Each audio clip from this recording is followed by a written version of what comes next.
Welcome, everyone. I can't believe it has come, but we are now at a meeting of the Heber Light and Power Board. Today is January 28th, 2026. It is now about 4 o'clock. I'm Heidi Franco, the chair. I want to welcome the other board members that are here.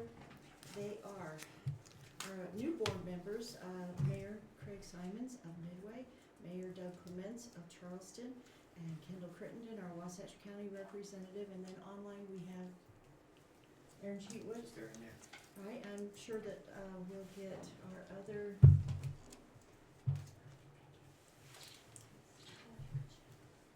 we'll have our other board member, Morgan Murdoch, who's also on the newly elected to the Heber City Council.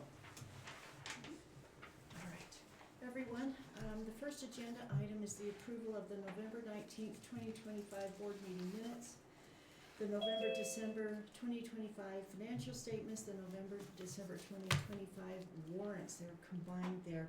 I know I attended part of that November meeting as well as the public hearing that's combined in that. And I'm happy to vote on it. I know that Mayor Craig and Mayor Doug were not at those meetings, but we definitely need your vote at this time. So, Kendall, do you want to make a motion? I would make a motion to approve. Back from Aaron. Aaron, you can talk now? Aaron? I make a motion that we approve the consent agenda. Thank you. Is there a second? I can second. Thank you. Okay, now what we do is we usually go around the table to vote. So it'd be Craig and then Kendall and then Aaron if he's available. Let's see if I can get him on. Okay, I'm working as I used to. okay. And then myself and then Doug and then we'll see if Morgan comes. We'll start with you, Mayor Craig. Aye. Aye. Aaron, can you speak to vote? Okay, Show him muted still. all right, I'm gonna vote yes and then, Aye. all right. Aaron, one more chance. Are you able to unmute? Okay, that motion passes 4-0 with Aaron questionable. Now we're going to look at agenda item number 2, the review and approval of the fraud assessment and the completion of the Board of Ethics form. Bart, did you want to address anything? We've been filling out the ethics form as we've been sitting here. It seems pretty straightforward, but if you could also address the fraud assessment. Yeah, so that's your standard form. Just make sure you don't have any conflicts of interest. We have to do that as part of the annual fraud assessment. The board notifies us of any conflicts of interest or any ethics issues that may present themselves. The fraud assessment. Another quick mic check from Aaron. If Yes. you guys are saying something in the room, we can't hear you online. Ah, Okay. Want to make a quick change? text him real quick. Go ahead, Bart, if you want to on the fraud assessment. So the fraud risk assessment, we have to do that. The state requires it every year of all governmental entities. That's annoying. Sorry. You sound pretty good twice. I don't sound good the first time. I was only with an echo. But, I go through as the chief financial officer and evaluate whether or not we have the proper controls in place, the items that it requires, and then I just have to report it to you and then report it to the state. So if scroll down a little bit, Jason, you run it. So these are the areas that matter. The first is that we have the basic segregation of duties. And where we can't have segregation of duties, that we have proper mitigating controls in place. So there's a completely separate sheet that I go through, and there are questions such as whether we have a clerk, a treasurer, and that these people have different access rights. So Recording in progress. we're able to score pretty good on that. It's something that I've been doing for quite a while. I'm sure that we're good on those. And then we have to have a series of policies. Jason, or maybe Emily?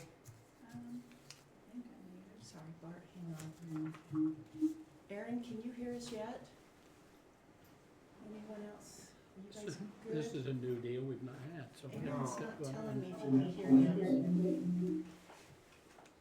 Is there a mic here? You got both mics, mics right there, so you're on another device with your speaker, that's what's going on. You would think. Yeah. Is it happening now? Am I running? Here echoes, It's got gone two- now. Yeah, yeah, There you go. Well, but Aaron can't hear now. yeah.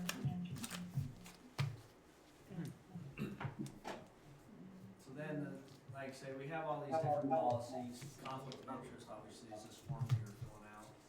But then, we get points based upon whether or not we have somebody on staff that's a CPA that gets annual training. So I bring those points to this. We do have a fraud hotline, so that gives us 20 points. The only thing we don't have on this list is an internal audit function. In the past, we've kind of talked loosely about, it'd be nice if we combined resources with different governmental entities and hired an internal auditor that could do all the internal audit for all the entities. So That's interesting. for Have the you- month of March, they work in Heber City, and then in May, they work in Midway City, and July in the county, and so on and so forth. That way, we can potentially have somebody doing that function and everybody can get those 20 points. But we do have a formal audit committee, and if Jason scroll it just a little bit to the top again, you'll see that of the total 395 points, we score 375, so that puts us in the very low risk area.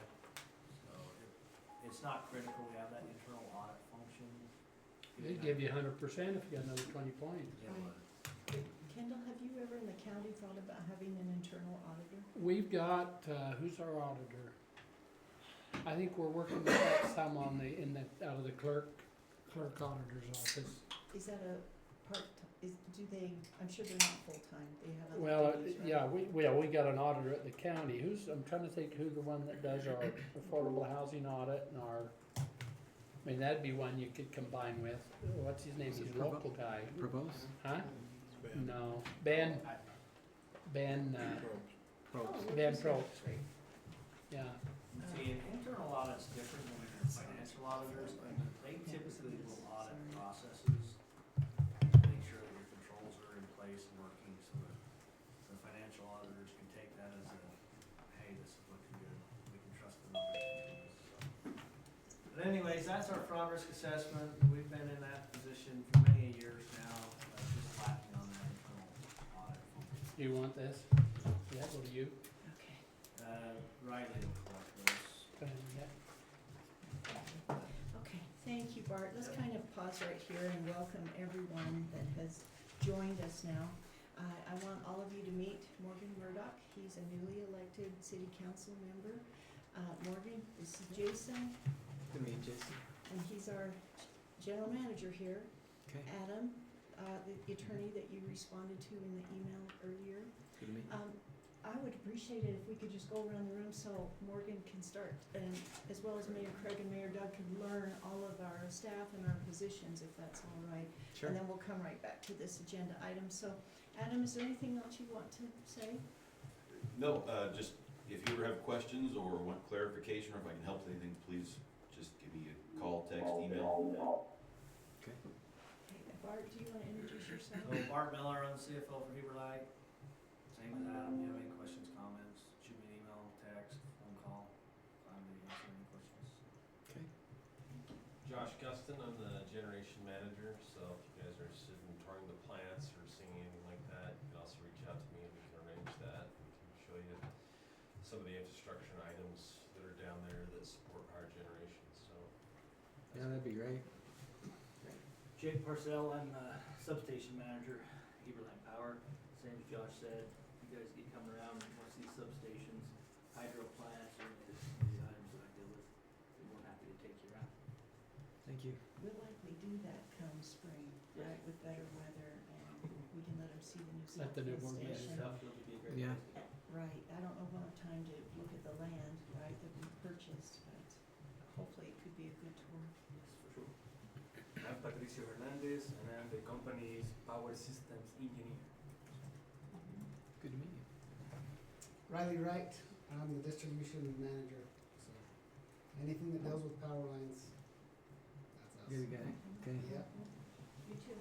I'm Riley Allen and I do customer service and paperboard secretary. Great. Colby Ham, IT manager. Okay, Carly Schindler, human resources. okay. Emily Brandt, I'm the energy resource manager. Good to meet you. And we get a report from Emily every month, and she is so under budget right now that I am just pleased as could be, because boy, 4 years ago it wasn't like that, was it? Anyway, Yeah, Jason, go ahead. So with the new board members and anybody that's carryover, we will start in February, doing some board training. And with that, each one of these department heads will kind of walk through their various departments and their roles and their duties and that type of stuff. So we'll either go an hour before, the board meeting or stay an hour after. It's just up to what the board would like, and we'll start getting that scheduled. okay. So, I mentioned to the mayor, I'm out of the country February meeting, so I Okay. apologize. no, that's fine. But the other meetings I should be good. Okay. And we can catch you up independent with the Okay. department head if you do happen to miss a meeting or something like that. We can just schedule it one-on-one with you. Right, that'd be So, good, yeah, definitely need some training. This is a new thing. I think you'll do just great here, Morgan, that's why you're here. So Thanks. what do people prefer, a 3 o'clock start time or stay? So what is good for both of the new mayors? I'm good at 3, but 4. Well, and I'll bring it up now. I was gonna mention, we're trying to have that interlocal meeting with Heber City. Oh, on the same day? And we had it scheduled on the 25th, so we've been chattering back and forth today whether to, if Heber Light Power could start an hour later. But I think we're kind of pushing for the Tuesday instead. Right. And they're reaching out to city council to Yes. see if that works for you guys, you folks too. And Yeah. I It think does. cause we really don't wanna cram that meeting into an hour either. Yeah. So exactly. hopefully that won't be an issue for the 25th meeting. I agree. I've already responded to say yes, thank you. The 24th works well. Yeah, that the 24th works. I think most of the county council responded that the 24th works well. Oh, that's really good. Martin Nelson will be out of town. He really couldn't come to either. I mean, he can zoom in on the 24th, so so we'll just have to see how the city council responds, and hopefully we can put that together. Well, Mayor Craig, what was your response? I can do either. Okay. It's probably harder for Aaron and I to get here at 3, okay? Even though we did it through the whole year when Aaron and Sid first came on, pretty much. But, we can definitely log in and then, be here by 4 also, so maybe we should go for the 3 o'clock. Okay? Or do it after. I wouldn't mind Well, you know attending how just these to, agendas get, Kendall. huh? You know how these agendas get. I know it. Well, you just do it after whenever the agenda ends. Well, We see. try to keep the meeting to 2 hours. We don't always, but depending on what's on. Well, I don't recall it meeting that goal very often, if at Hopefully all. do today so we can go here and holler at you, Doc. Yeah, that's true. That's true. I'm looking at that clock. Yes, Jason. And then for my building update, I was gonna, take what board members Good. want to go down and kind of walk through the building. We're getting real close, but I need to know how many and, Is that today, after the Yeah. meeting? I'd love to. okay. In fact, that's where I went. I thought you were. Today after the meeting? We're almost there. You're saying Not quite today? yet. Today after the meeting. Can't, we got, well, yeah, I At missed 5, it today. UDOT starts at 5:30, but Oh. their hearing starts at 6:30. 6:30 or 6, I couldn't remember. So what starts at 5:30? It's their open house. So All the of them. presentation's at 6, the hearing is No, 6:30 the to 7:30. That's open what they house- said on their oh, website. Okay, Yeah. Anyway, Open house 5:30, yeah, there you go. presentation at 6, hearing 6:30 to 7:30. so anyway, Which might go longer. but I can snag you another They day say too. they'll stay. Yeah, well, They didn't stay last I'll time. pass on the tour. I do Okay. appreciate it, but I went with you already I once. know, yeah. So we'll plan on that. I just need to get a text off to somebody to make sure the building's open, so. Okay. Yeah, that'll that'd be great, thank you. It'll be good for everyone to see where it's at and how much is left to go. Okay, looking good. I drove by it the other day, the parking lot's all in. yeah, parking lot looks The good. gates are in to We'll the, do, Yeah. I'm sorry, go ahead, I'm we'll just, do the landscaping come spring? Yes. Yeah, we can't put water in Mm. and use the warranty on the trees with no water, so. Sounds good. It's gonna be very nice. Okay, everybody, we're back now to the fraud risk assessment, and Morgan and Aaron, you know, you can see that you've got your ethical pledge form Right. right there next to it, and if you have any questions as we go along, feel free to ask. Adam's here to answer them. But is there any motion that would like to be made on the approval of the fraud risk assessment? I don't know if it has to be the ethics form, we have to do that anyway, so fraud risk assessment motion. I make a motion, we approve the fraud assessment and completion of both ethics forms. I think everybody's turned those in, so. second, Thank you, Mayor Craig and Kendall. All right, we'll just go around the board, the table like we've done in the past, starting with you, Mayor Craig. aye. Yes, Yes. thank you. All right, that passes 6-0. The next thing on the agenda is the approval of Streetlight energy charge forgiveness with resolution 2026-01. And Bart can discuss this longer or shorter if you would like. Go ahead, Bart. Just, two of you have already heard it. Aaron and Kendall heard it in the years past, so this is yours. One mistake. Years ago, the company board directed us to write off Streetlight Energy. And then they followed up a year later, a couple years later, saying, just go ahead and write it off, but present to the board in January meeting how much you're writing off.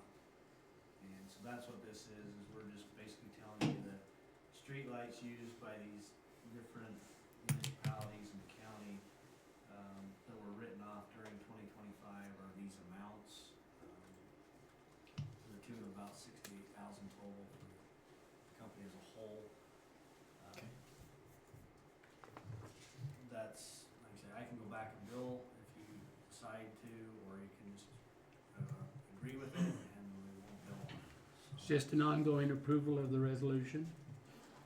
So the approval is that you're accepting the values as presented and that you're okay with the board decision from years ago saying write them off. Okay, so what we discussed in the audit committee meeting with Mayor Craig and Mayor Doug is Jason has assured the audit committee that most of these streetlights have been checked for energy efficiency and LED. Mayor Doug had a really good idea to allow or ask the cities to do an inventory of their streetlights so they could double check that and they would know if they wanted to keep them all or not either, right? I was looking at the percentages. You can see that they vary for each amount of revenue, right? For that 1 year revenue that is coming from the county or Daniel or Charleston or Midway or Heber. And I was wondering if we wanted to set a cap, maybe like 40% or maybe like 50%. And if their streetlights go over 50% of the yearly revenue, then I think maybe they should consider paying for them if they're not owners, right? No, that's- Here. And that's my problem with the, I know it's ongoing practice, but it's kinda hard as an owner, if you're looking at this as an owner. So what's the value to me as an owner of Charleston town to give Wasatch free power, right? And so, and as an owner, 12.5% of Heber Light and Power, we should all be trued up on our equity. And when you look at this, there's really never a true up for Charleston, for example. I mean, and I think Heber takes, Heber's 75% of this, they take way more than 75% of all the forgiveness.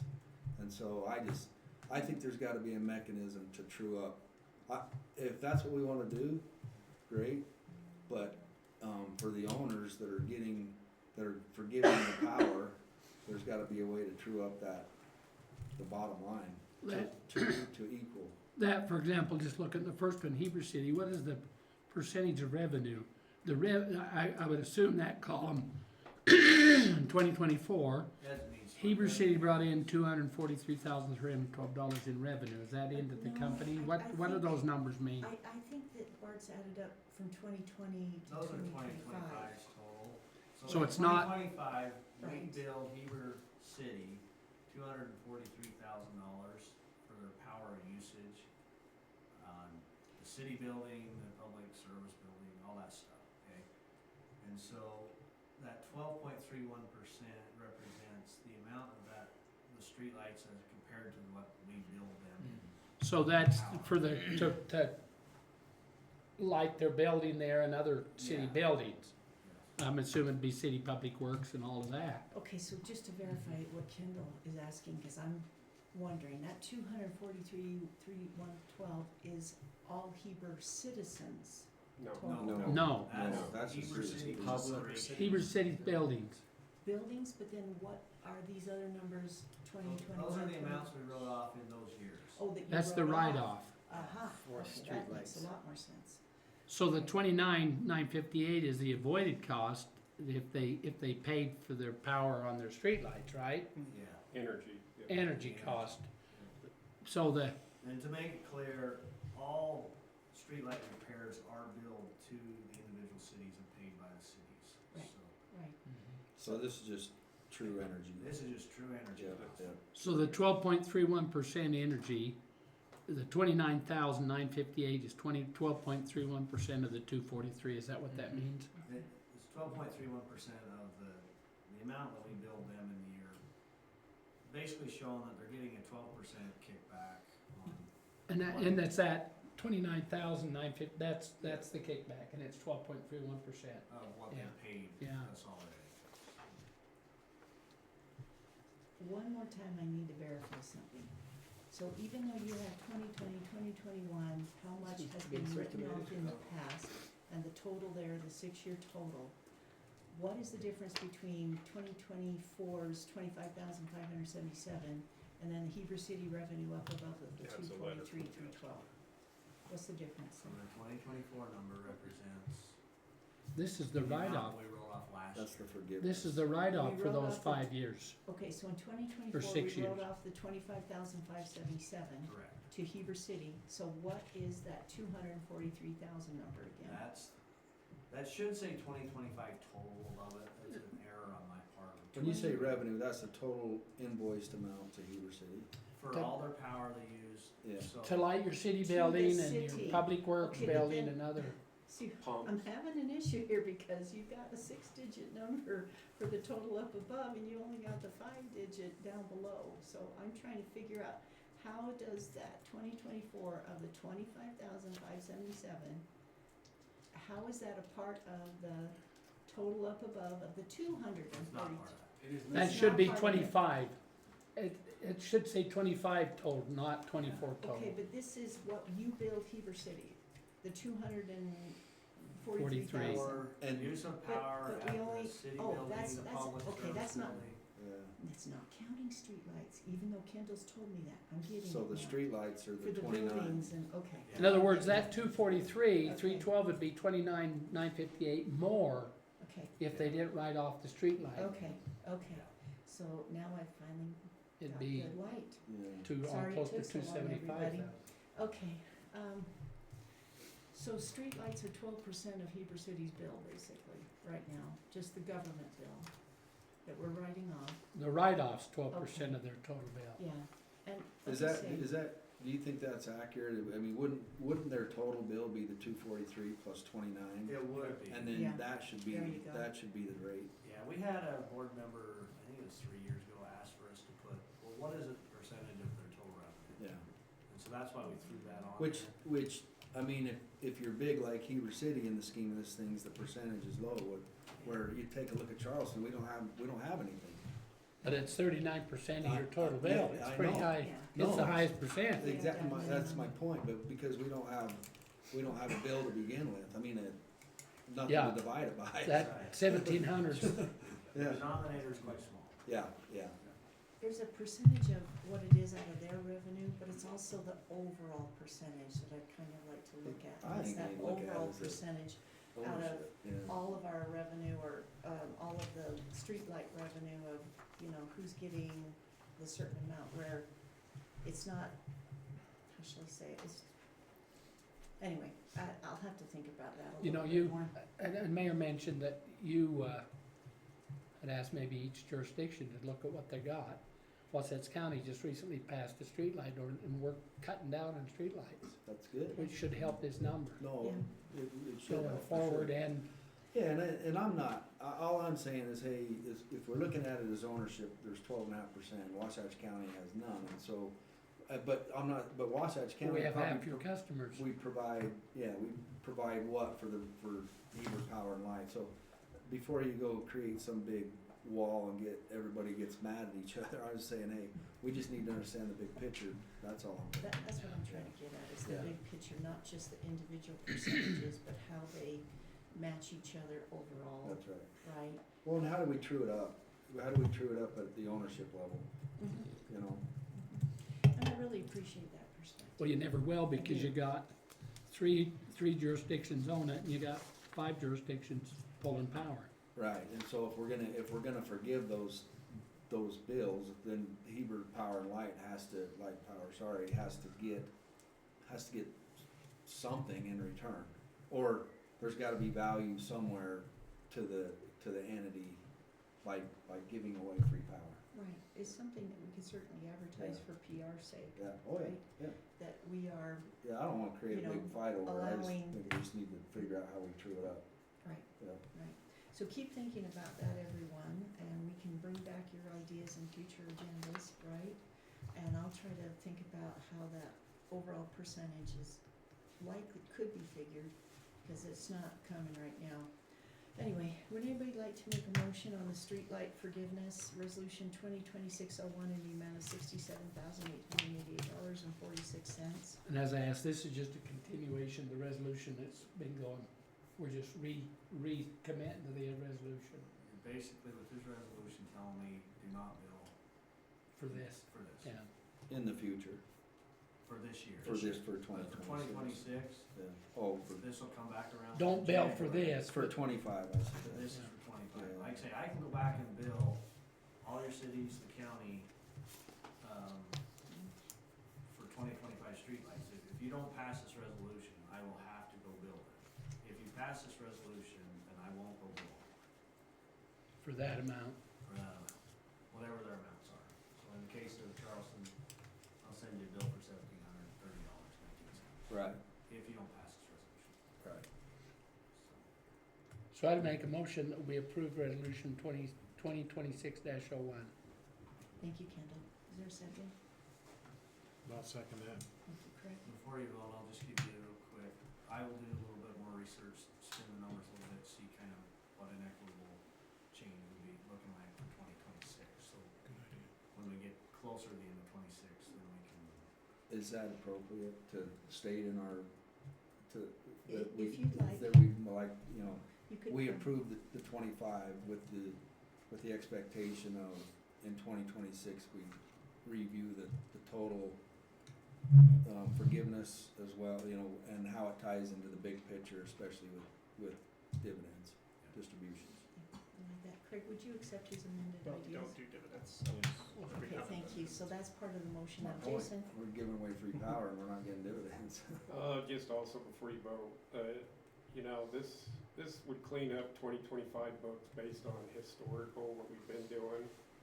But if we wanna change, I'd much rather, if we wanna stop doing streetlight forgiveness, I'd much rather start billing these streetlights through month to month through 26, so that if we get to 26 and we have a different outcome, and Bart finds a different solution, then, Give them a credit instead of yeah, charging them back. you know, I don't wanna send a big bill out, you know, cause we could be billing these. How about we put a provision on it that any resolution resolved in 26 becomes active in 27, so you don't have to go back. Does that work? that works. So just keep it clean. And take a look at it. Yeah. Whatever we come up with as a solution in 26, if it changes, it goes effective 27. Again, I'd remind us, Heber, or the county has no sharing the company, but we're half the customers. Well, you're a quarter. Quarter? Heber City's 50% of the customer base, Midway and the county make up roughly 48%, and then Daniel and Charleston and Interlochen Another make 25%. up the other roughly 2%. Cause that's the other thing, we don't have Interlochen on here, but I think their lights are through the county, if I remember right. But they do have a franchise agreement with us, and. Which if we make a change, that won't happen anymore either, they'll pay for their own light. Yes. So Mayor Craig, you heard what Mayor Doug said about the motion. Do you want to accept everything that he said, or do you want him to state it, or how would you No, like I to do understood that? it, that sounds well, we're good, I'll take that. Second will So, stand, I don't mind thank looking you. at it. So Riley, just to verify, for Riley's sake and the record, we're going to accept resolution 2020-06. We are going to start monthly billing, but use it as a credit through 2026. And then we'll discuss this again January 2027. Yes, we'll all be here still, we hope, to be able to say, do we give them the credit from each month?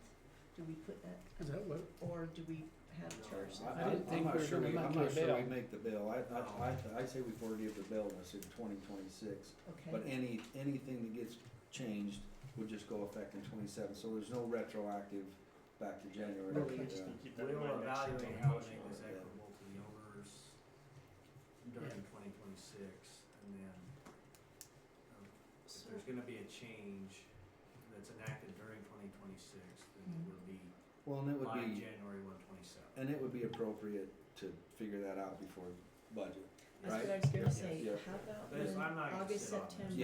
Yeah. I'll bring this back in a month or two. So, Okay, so looks like we're going to be discussing this again once we get some bigger picture overall 26 will kind of numbers. stay the same, but Yeah. we'll look at it. yeah. Okay, and we'll bring that back. Okay, so nothing about the credit for the monthly billing, just that we're continuing with resolution 2026-01, and we're gonna bring this back and discuss it. Everybody ready for the vote? Mayor Craig? Yes. Yes. Aye.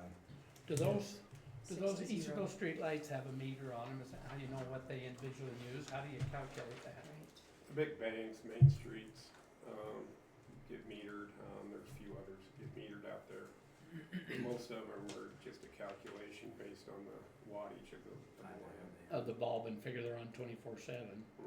No, they're Figure just out figure, timers. Some of them are on time, yeah, well, They should be on daylight. I'd hope. they're on, yeah, You have a sample, that's what he's gonna say. yeah. Like a sample. Yeah. You have some that you're metering. And some are just calculations. Okay, there was a letter was passing around from citizen feedback. I wanna make sure everybody reads that as we're going along here.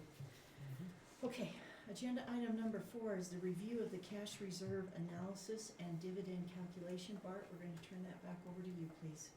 Okay, so on this item, another item that is part of our duties, my duties, I should say, is every year in this board meeting, I get the opportunity to go through a calculation on our cash reserve, as well as, quarterly, I have to report on whether or not we have money to distribute in the form of a dividend.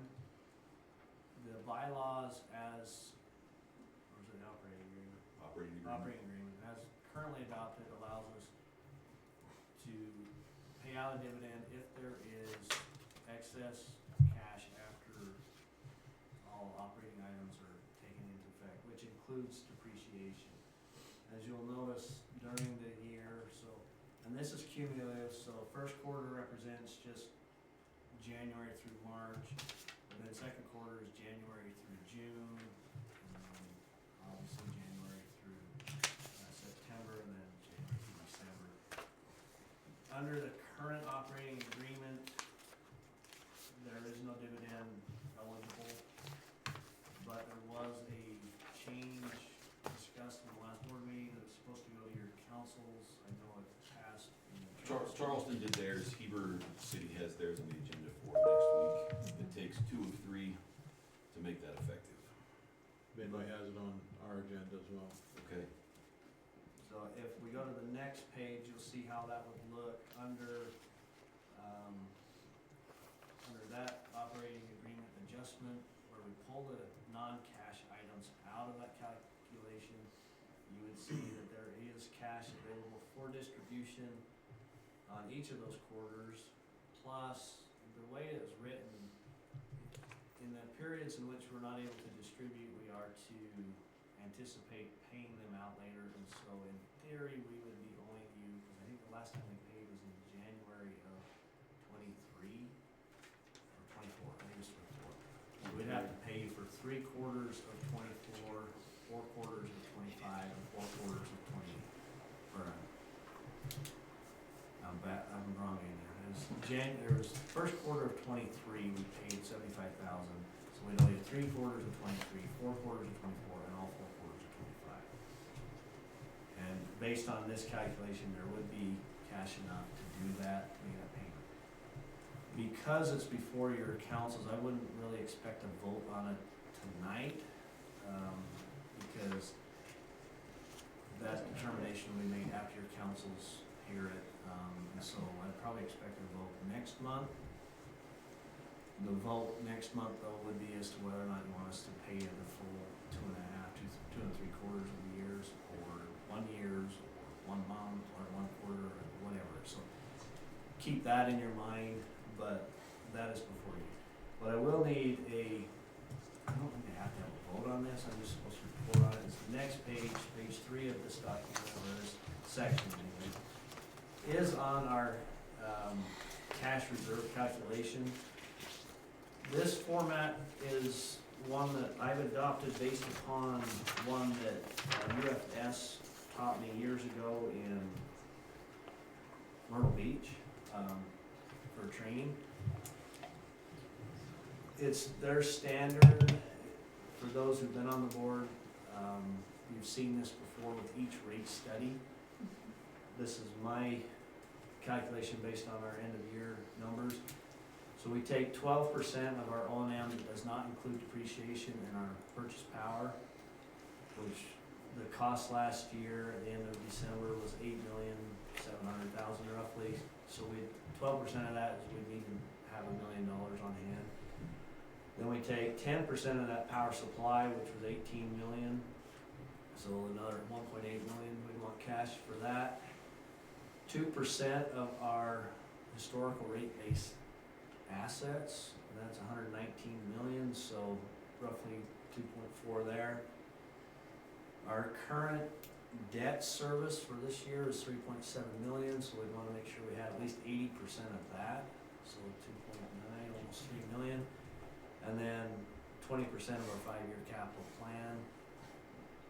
And that doesn't include any bond or impact fee proceeds that we anticipate using for that window period. So about 15.8 million or 3 million in the reserves. So you see that we need about $11.4 million in cash reserves in the event things went south for us, okay? If you look at our balances as of the end of December, we had a negative 67,000 in our general cash account, had a positive 95,000 in our large vehicle reserve account. So the two of them combined are sitting on a mighty $30,000 in cash, and we had about 2.9 in the PTIF, which is where we keep our cash reserves, mainly because that's where the treasury management for the state of Utah wants us to put our money. So you'll see we got about 2.9 million to cover that 11.4 million. We are in a very strong cash position. Is the, Okay, Mr. Sarcastic. is the PTIF, Will you, the interest has been better there Yes. recently than it used to be. Yeah, PTIF has actually been doing a pretty good return for us. so Bart, do you wanna explain how we're going to reimburse ourselves the 3 million from buying land out of our cash reserves? Yeah, and that, historically, we've tried to maintain in the 5 to 6 million, really 4.5 to 6 million in the cash reserve. Even though this calculation comes out higher than that, it's really hard to raise rates that we need in order to have the capital infusion that we need to meet the needs of the growth and be sitting on $12 million of cash. It's a pretty bad signal to send to our ratepayers that we need more of your money so we can sit on it. So we try and keep it at least where we know, cause the thing is, if things dry up, that 5-year capital plan is gonna dry up. So right there, you lose 3 million of that, so now we're down to 8 million, right? And the historical rate base, our system's young enough that if we had to take a 5-year deferral on putting in capital, our system could absorb that without really much impact. So there's another 2.4 But we'd have to million. make it up later though. You would have to make it up later, Catch but up. hopefully Pay now, flow pay into the later. healthier times, right? So if I take that 5 million out, then now I'm down to 6 million, which is why we've kind of tried to keep it around that 6 million. Well, we made the decision, a piece of land came up where we have got to put a substation with the development that's coming as a part of the Heber City annexation. And this land became available, we made a move on it quickly, but we didn't have the cash. We knew we were going to the bond market this January, so with the board's direction, we pulled the money out of our cash reserves to cover that with the intention, the first minute I get that money back, I reestablish that cash reserve fund. So, And, back to this 2899, that's with that money gone, right? that's what that done. To buy that property. So that 3.1 million we spent on that property will flow back in, and now So we're we'll back go up up to to 6. close to the Or 6. 6 million. Okay, so right now, we're in a very tenuous cash position, but after tomorrow, yeah, we're gonna have more debt on our books, but our cash will be back to a safer position. It's just, I just hate to pay interest on what we're paying ourselves back on, that's all I'm gonna say. Okay, so we will, not make a motion on this item, and we will see, you know, what Midway and Heber want to do, which they will likely say yes. And then we'll have another discussion next month on agenda item number 4. If everyone's good, let's move on to the discussion and approval of the 2026 board meeting schedule. And I have a concern about that, given, there we go, that on April 22nd, it's very likely that I, Aaron, and Morgan, and probably the mayors are going to be down at the ULCT conference in St. George, which is also the UAMPS conference on the 22nd, down in St. George. So I don't know if we should try to move up the April meeting 1 week, or back a week on the 29th, or see if we wanna skip it. I'd prefer you move it to the 29th. If you move it 22nd, you're on top of my county council meeting. Right, right. And the 15th could end up being other meetings that we have. Yeah. So it's probably more likely to go to April 29th, not the 22nd. That is a 5th week month, everyone, and if you are elected, Convenient, you isn't it? like the 5th week months, so that you can have just a little break to gear up for the next months. But anyway, so Doesn't make much difference. We'll change see. it to the 29th, and 29th. if it looks like we can defer that to the May meeting, we won't be able to. I've gotta have approval on insurance. Yeah, so Well, do you wanna try to move that up to March at all, or not? You won't be able to get those we won't be numbers able yet? to. We won't be able to get the underwriters, and our Okay. insurance expires on May 4th, so. Okay. But maybe we'd have a shorter meeting. We could Yeah. have, if that's all it is a quick meeting, then it's a quick meeting, but that is a key item that has to happen. I've yet to Are we- see quick meetings around here, so, I mean, this is like an anomaly today, but let's continue, right? We're not done yet. Okay, so would anybody like to talk about any other meeting? Usually Morgan and, the mayors, we try to do as much as we can in November so that we won't have to meet on December 23rd. And that's been the plan for the last several years, and it's worked really well. So that might be optional at this point, but we'll keep it on the calendar. Any other questions, comments, or motions on agenda item 5 and moving that to April 29th, 2026?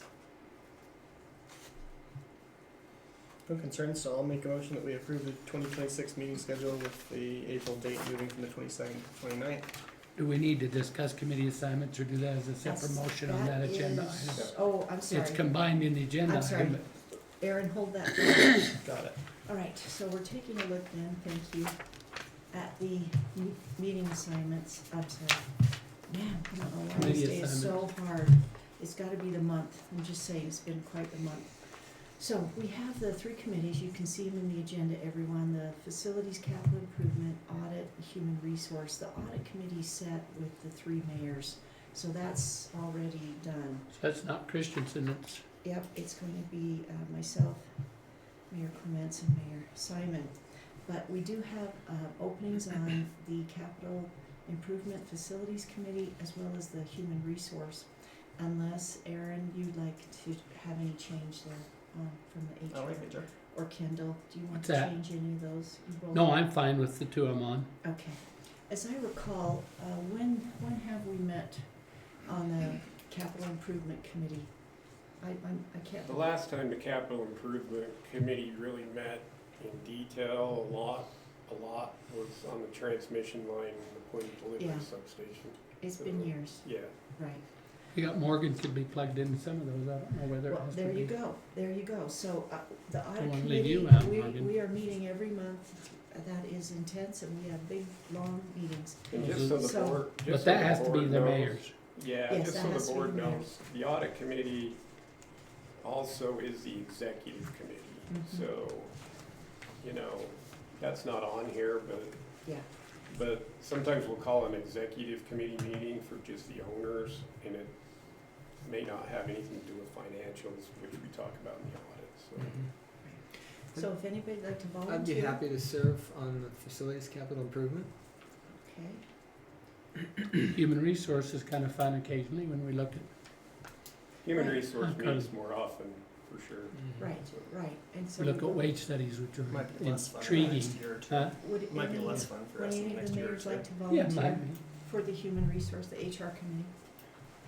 You So just need one. Murdoch's going on facilities. Yes. You're happy to, you're welcome to volunteer, or we can nominate you if you don't like that. If you don't shape up. Yeah. Anybody want to volunteer for HR? Okay, I'm gonna flip a coin. We got a coin? Heads.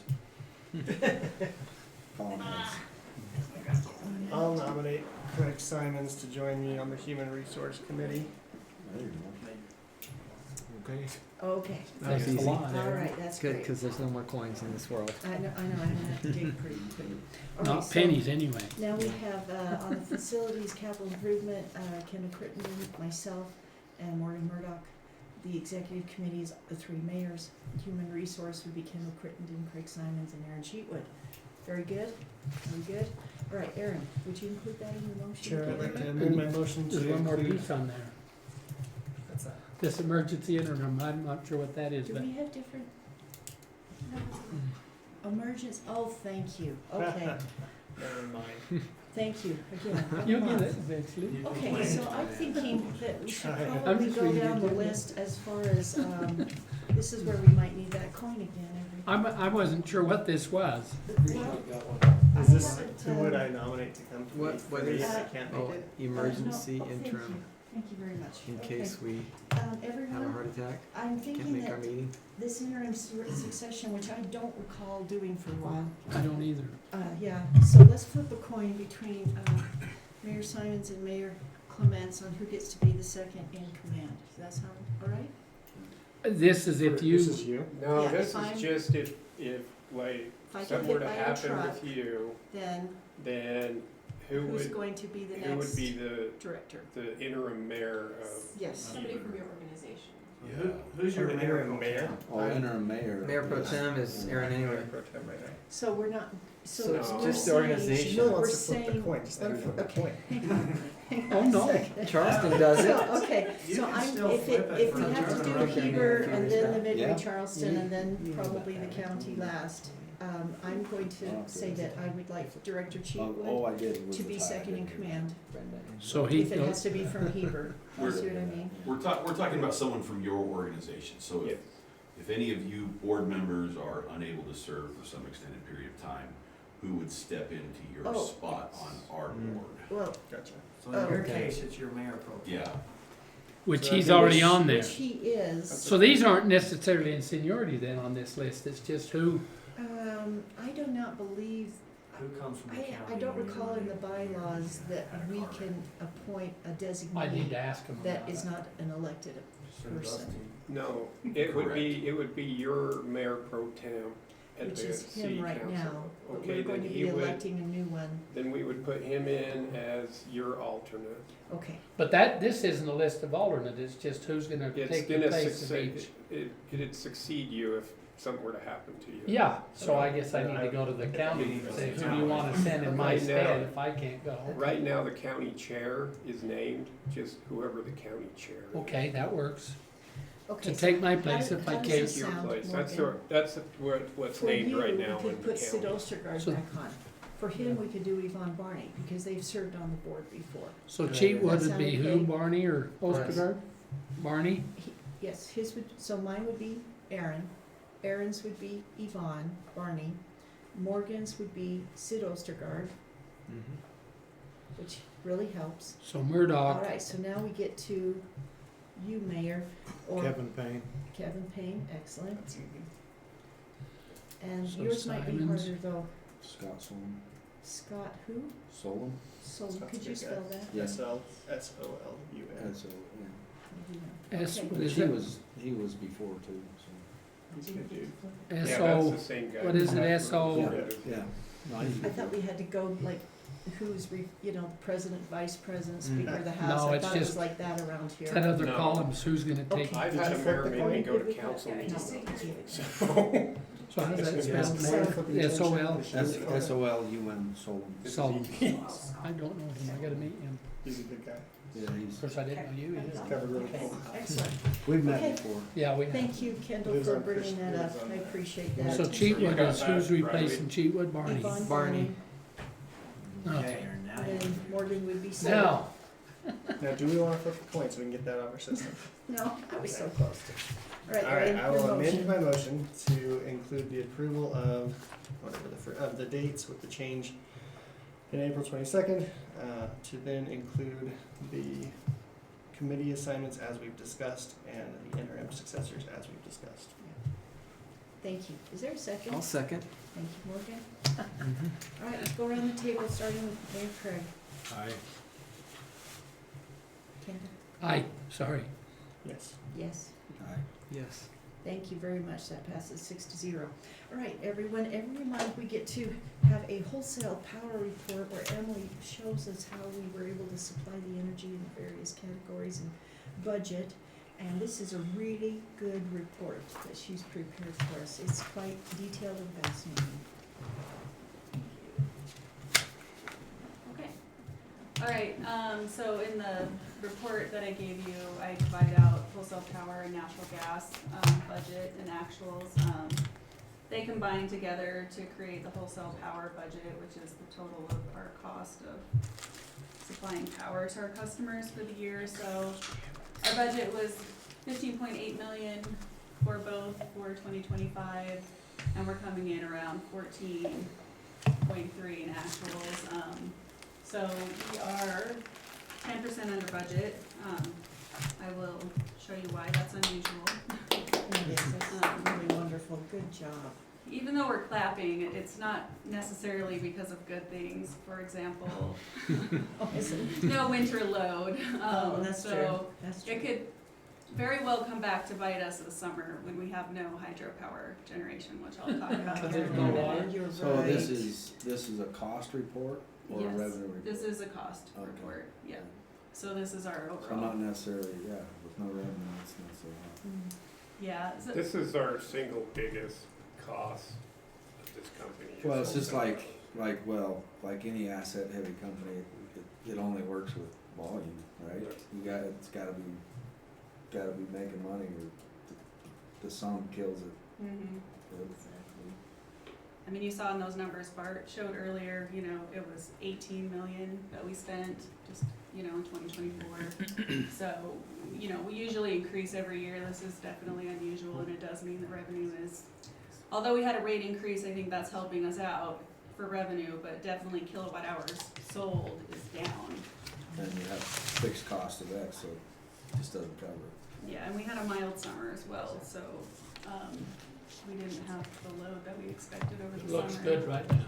It looks good right now, so we'll take a win right now and talk about other things later. But, so this is just looking backwards of the average, cost per megawatt hour for power. So you can see at the end there, 2025 is really relatively flat compared to other years where we usually see a spike in the winter and then a spike in the summer in costs. And so, you know, I made this last Wednesday, and since then we have had a little, you know, spike go on. So we had the storm out east, and so natural gas went up to $20. When I made this report, natural gas was about $2.80, and by Monday or Friday it was $20, and Monday it was $6, and today it's back down to $2.30. So it was a quick spike, but we definitely, you know, we see the volatility with weather always, and so that was reflected in power costs too, which we really had a good plan going into winter this year, so we were actually more in the position of selling a little bit on those peaks, so hopefully it didn't hurt us too bad.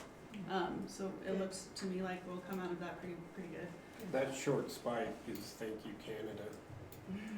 You know, You mean, Canada gets beat up a lot, but Canada filled our natural gas pipes during that winter storm fern.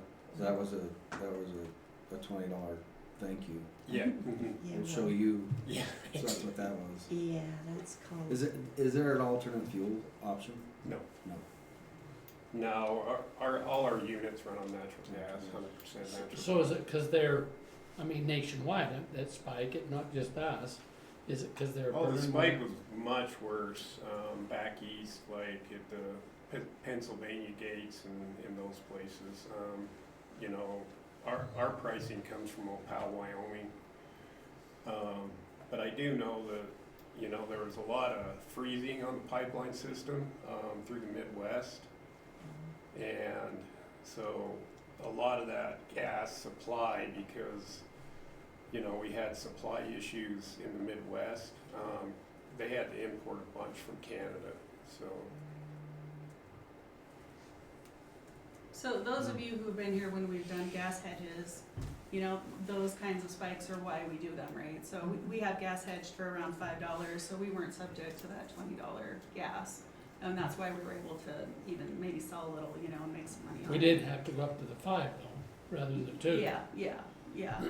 But, so we benefit from that hedge at times like that. It's kind of our insurance policy from things like this.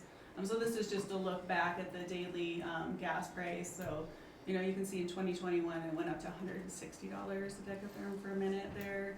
And then that 2022-23 winter where we had those really high power bills and everything kind of went crazy, you know, we saw those spikes then as well. So overall, $4.55 average since 2021 for gas. So we just close to what our hedged gas is at. So we're doing pretty good as far as hedges go. And then just looking at our resource stack to how we met load throughout the year, you know, you can see that that bottom section is market power that we purchased in advance. It is a good portion of our resource portfolio right now. We do have plans in place that you guys will hear as we do other reports and training. And those of you who've been here know that we've signed on for some natural gas projects, and we have some new resources coming to make up for that, so that we're not quite so deep into the market. But we do those purchases far in advance, and we get, you know, this year we got a purchase for summer and winter that was well under, you know, what pricing was coming in at. So we do them in advance, and we try to time them so that we're getting a good price. So those are our market though. I heard just, and you'll know more than me on this, Chase, it was just a passing comment in one of the meetings. Somebody's bought IP&P and gonna put the coal plant back on. No. Do you know what's the story on that? It was just a passing comment, and I'll go over it, not my idea. okay, that's fine, good. Just a quick question, what percentage of our operating cost to produce is gas? Is the fuel, any fuel? Yeah, so you wanna answer that, Emily, or? Yeah, so gas in 2025 was about $1 million is what we spent. We had budgeted to be 2.3 million. So that's just fuel for our internal just generation Yes. units. For our internal generators. Yeah, so it's But we do it's a buy- third, it's a third of the overall cost of But generating. if you go back to the next screen, or that graph, Emily. this one, or the stack? the stack. So those market purchases that you see there, you don't have them on That's the there, do you? purple one, isn't it? Oh, purple, yeah. Purple is power exchange. Yeah, so that purple column are some power hedges we have. We have a 5-year hedge and a 3-year hedge, and then some monthly hedges. We don't know what that fuel is. It could be coal, it could be natural gas. We just know that they're firm power purchase agreements, either through Shell or Exxon or somebody like that. You don't know how the power's gonna be generated. But I Right. guess, where we do use gas or what is that percentage of our cost off to produce a kilowatt, megawatt, whatever? So the gas compared to the rest of the cost to generate, so, I'm just trying to, in my head, I'm just trying to say, okay, we've been $2 and we go to 5, that's a 100% increase in that percentage, so your overall, gas is probably only, my guess is probably 20%, Right, yeah. As far as that goes, we're at about 15% of our portfolio yeah, being hedged out as gas. yeah. Or overall fuel cost that our cost to run our generators is Right. about, And so within that calculation, so the spark spread, is the commodity cost, which we've got commodity hedged at $5, like Emily said. But if we go above that hedged gas on a market index, that could be 268. So like to buy a chunk and hedge it for the month, that probably would have been closer to $4. It's the daily that gets really cheap on the commodity market. But we're not very often in that daily, on the noms. So, usually our back office is like, okay, we should, probably buy a chunk of gas for Q3, and that's probably about as short as we go.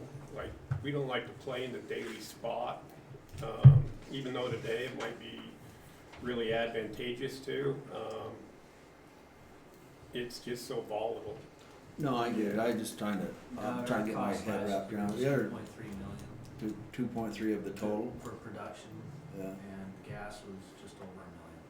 So we're just under 50%, 50%. probably about 42%. so when you go budget, for all intents and purposes, you have at least a target line, kind of steer you in a direction of when you wanna hedge, or when you wanna go buy a chunk or whatever, to keep yourself there, Yeah. yeah. we're always economically dispatching the units, so we don't dispatch units unless it is less expensive Yeah. than buying on market, Yeah. and we definitely forecast that, Yeah. plan for that. Yeah, other than our hedged gas, and on that, we try to burn our hedged gas, unless the market's really upside down. And it's, that's when we choose to sell the gas back, that we've hedged. But it's important to note too, that like Bart said, of that $2 million, the engines do pay for themselves, meaning with every strike of the engine built onto the commodity is a $4 overhaul accrual for every megawatt generated. So when Bart talks about those numbers, that unit is, ran so much that's got to an overhaul, and then you spend a bunch of money on that unit. But it's You accrue that as the generation happens. Yeah. So it's there. So, technically the engine is paid for itself, and then we also have an O&M cost on top of it. And those together equal about $18 on top of the commodity before we strike the unit. So Bart, I just had an idea, given what Mayor Doug just said. We could add on the trend sheet what our total power purchases are for each year, and then he could see also what the total power purchases are as a percentage of the overall budget. But I'll talk to you more about that, okay? We're trying to again, give the board, give the public that snapshot on the one page of all those important things, and that's what I thought of when you said what you did there. Thank you. Emily? Okay, so looking at our overall average cost per megawatt hour, so I budgeted for $63 a megawatt hour in 2025.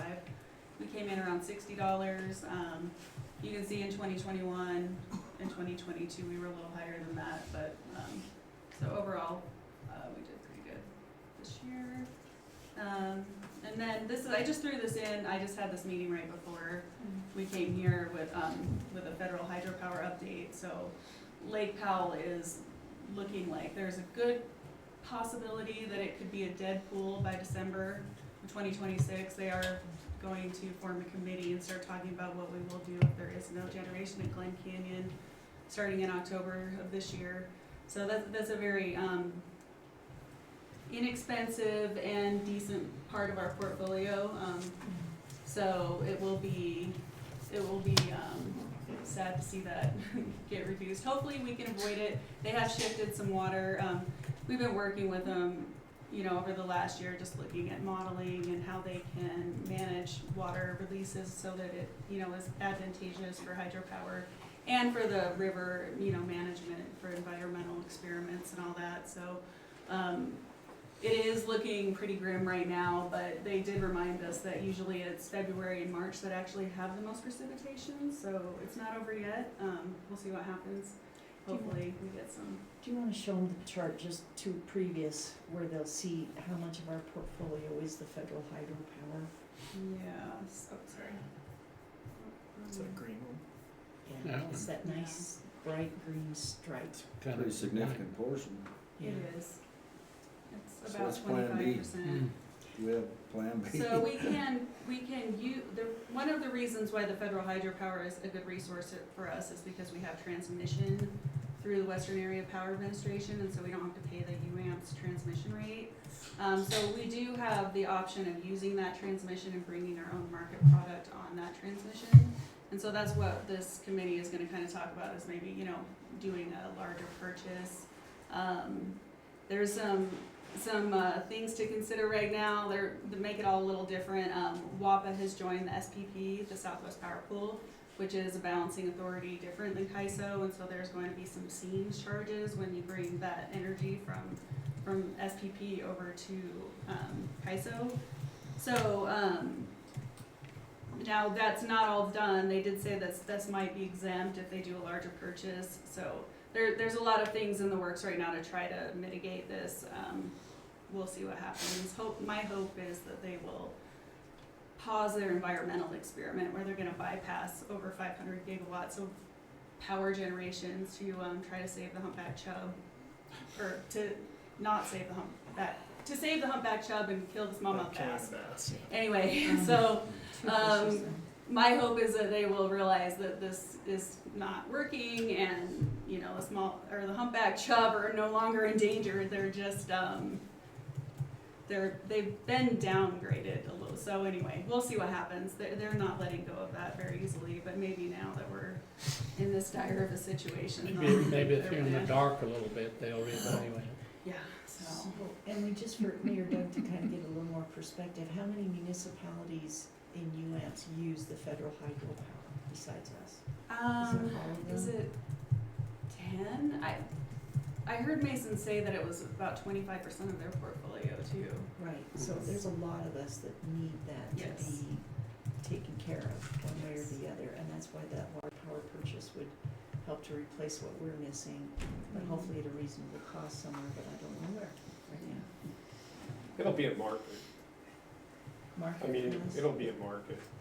Whatever we replace this with, it'll end up being at market. If we have to replace that available hydropower from Western Area Power Agency, so it is a risk. I mean, drought with hydro, and as heavy in hydro as this company is, drought is clearly a risk. And when we don't get the hydro, we've got to replace with market, some type of market purchase, whether it's on, but it'll be some type of fuel of some sort. Because hydro's 24/7 a base load product, so, you know, you can't go and just sign another PPA with a solar farm or something like that to replace it. And you won't replace it for the $33. No, No. no. It's unfortunate. And then I don't know if you wanted me to do this now, the website. Yeah, I asked Emily to just do a quick update Thank you. on the website. Colby can talk about the backside of it. Emily, Carly, Chelsea, Colby have all been working really hard on this transition, so. Yeah, so shifting gears, so this year when we transitioned away from Executech to Nexus IT, we needed to move our website off of the Executech server. And so, and we also knew that we had this change coming where we needed to move to a .gov. So the decision was made to go with Powerful Web, and I'll go into that more too. For many reasons, but one is they can provide server support for us. They were willing to move our website as is to their server before any redesign work. So it was kind of important that we move it right away, and so they were able to do that. They did it for us. It was seamless. When we did it with Executech last time, not knocking Executech, but it took many, many months for them to get this done. These guys did it in like 3 days. So it was fantastic, painless. They moved it for us. They've been keeping it for us while we're still able to make changes.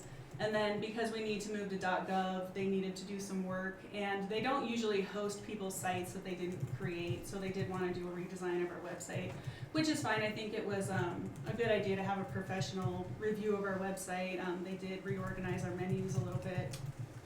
That's not live yet. They're working on it. We hope to be live April 1st with the .gov and the new website. And what will the address, will it change? It will be heberpower.gov. But it's not up yet. It's No. not up yet. No, they So we have- still on the old one? Mhm. Yes, and Kendall, Heber.com will exist always, and so partially from security reasons, you know, hijacking, you know, ransom, all that kind of stuff. We'll maintain Heber.com, heberpower.com, and do forwarding addresses for everything into heberpower.gov. And it'll kick over. Correct, yeah, so even if somebody goes to heber.power.com, it will force going to heberpower.gov in the future. Like Emma said, that site's not active or launched yet, but sounds like come April, we'll be there, so. To the .gov. And we'll maintain that separate domain always as a business. So they're just working on a redesign. I think, you know, this is what it's gonna. You'll have people Generally mad look because they like- couldn't find your meeting when it was there. Yeah, my goal is to keep that Like seamless so Facebook. that even if they go to whatever link, then it will just forward to the new existing site. So. Right, that's good. And then if we could get a click for them to just click and come into this room, or, you know, come into the meeting room, where they're not digging or looking on the agenda itself, but it's separated from the agenda. So this is what it looked like? Yeah, it is there. Yeah, we have a pop-up typically like on the main page, like it's Great. right there. You just click the link and register and sign right up. So. Excellent, excellent. Yeah, we'll make sure that there's a easy entry into the board meeting. I will make sure to talk to them about that. I think it's looking pretty good. And the nice thing about this is that they will always make sure everything's ADA compliant. We are ADA compliant, but it's just nice to know that you have somebody else making sure that that's the case. Cybersecurity, and then just making sure that things fit on the phone. Chelsea and I pull our hair out sometimes. You know, you do a whole page and then you're like, oh no, it doesn't fit on somebody's device. So that's something that'll always work no matter what changes we do. So that'll be nice. And then no matter who's here or who leaves, the website will be safe and we won't have to retrain people. So it'll be great. And there's some other lists of things. Why, you know, we did look at Civic Plus and some other companies that could have done this for us. Powerful is just very utility specific. In the past, when we've worked on our website, we always find ourselves looking at Powerful websites, you know, for ideas. So we've always really liked their websites. So I'm excited that they're doing it for us. I think it's going to be good. Yeah, I would just add, we met with a few different companies and, you know, evaluating and assessing the different companies. This was the best total option, including security and back-end security. I just want to also make a note, we made a decision on Monday for, you know, like to print in terms of flyers, communications, even a vendor board, et cetera, and it will go to the public. When I talk about that HeberPower.com and HeberPower.gov kind of being interchangeable in the future, I have done all the back-end work for HeberPower.gov, and that's actually an active domain already. We have email addresses that work for, like, say, Seattle at HeberPower.gov instead of HeberPower.com. So all of that's currently active and functional. We just don't have the website published. So when you see communications come out, the decision we made Monday, because this website wasn't ready to launch as .gov already, we do have the website tagged as HeberPower.com, and we show all the emails as, you know, the .gov email addresses. So you'll see a discrepancy on the print, but it will all sync up to the exact same location, and will, in the future, all flow to the .gov website. So just so you guys are aware. Okay. Okay, very Excellent. good. Any other questions on that? Okay, if not, thank you very much, Emily, appreciate that. And now we'll go to our general manager's report, Jason. Okay.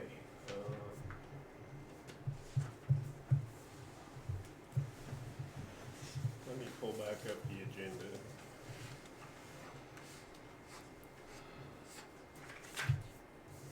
So, Do you want me to give that to you? Sure.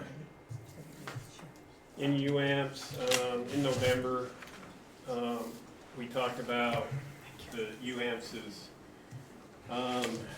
amending and restating their power pool agreement with all of their members.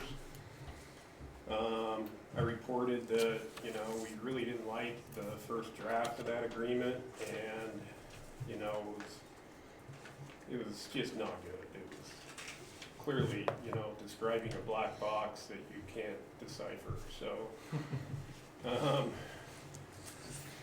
with a lot of work, and Emily and Adam and myself, Emily got a memo going between other members as to, you know, what we needed changed on that report, or on that, in that agreement. And over the last couple of months, we've really come a long ways with UAMPS. We went down, met with UAMPS individually. A lot of these other cities that you see in this memo also did. And we ended up with a, you know, a pretty good agreement. You know, it's not perfect. I don't know that that agreement could ever be explicitly perfect for Heber Light and Power and not make Logan City mad or whatever, you know. You all have your own. Yeah, everybody's got their own kind of take, and you know, there's people in the group that are long resources, and there's people in the group that are short resources, and we're kind of in the middle of that. We're also, you know, of all the people we work with, we're the smallest entity. You know, when you're trying to get a group together like this, you know, City of St. George is, you know, 150 megawatts of peak load, and, you know, we're 50. So, you know, it wasn't easy, but we did get to a consensus as to, you know, the major changes that needed to be made. That's what we really went after UAMPS with. And, you know, for the most part, those concessions were made by UAMPS. You'll notice that, like I say here, we're the smallest one out of all of these entities. Best run though. Well, you know, we did get this going, and you know, with Emily kind of keeping it moving along and keeping meetings getting scheduled, and running the meetings very well. Good job. Like I say, we were able to get to a consensus on some key factors. And yesterday, the pooling agreement was approved by the project management committee of all of UAMPS, with the language that was proposed, you know, through this working group. And so that pooling agreement will be coming back to you. You know, we'll probably get it on either the February or March agenda. We really need to get the agreement approved by like all entities within UAMs before the Energy Day Ahead market goes live in May. So, and it's likely we'll probably need it before April because there's gonna be some key decisions made in April prior to the go live date of the Energy Day Ahead market. And you know, Emily alluded to, you know, maybe a Western replacement purchase. You know, that's likely gonna need to be done 28, 30 days in advance of the first trading day in that Energy Day Ahead market. So, you know, more to come, but the first thing that'll come before this body will be that pooling agreement. And, you know, thanks to UAMPS for working very diligently with, you know, a lot of members to get this right. I know I've read it way too many times. I'm very sick of reading it, so. I really appreciate that you're focusing on the transparency and accountability. Thank you very much for that. You know that's been the board's concern for all this time. Could you briefly explain the EDAMs to our new board members? Ooh, Yeah. I'm not sure that's possible. but- Briefly Just try. is a big lift. You just said Energy So, Day Ahead markets. So Yes, so, last year, Pacificor, so CAISO has always been the California Independent System Operator. And sorry, you new board members, I'm an acronym bomb, so There's a just lot of stop me. acronyms in this. And, so the California Independent System Operator, has had an energy imbalance market going for like the last 5 years. And they're now taking that to not just an energy imbalance market, but to an energy day ahead market. And so that's what that acronym EDAM stands for. And the acronym for the energy imbalance market, which is a 5-minute market, is EIM. So, you know, you got a 5-minute market and you got a day ahead market. The balancing. Let me, Yeah. let me see if I can dumb this down for my sake too. The energy imbalance market is basically a 5 minutes, so essentially real-time market. Someone needs power, someone sells power, they get matched up, they make that purchase, so the total amount of power coming in and going out basically stays the same. And they do it on a 5-minute rate, Yeah. interval. Is that a fair third grade level explanation that lawyers can but maybe that understand? covers the whole Yeah. west, Intermountain as well as West Coast. Yes, Because of so our Pacificor. balancing authority is Pacificor, and we are in we're in the Pacificor East balancing authority. Our balancing authority, which runs all of the transmission in the state of Utah, except for just a couple of lines, is going into this CAISO Energy Day Ahead market.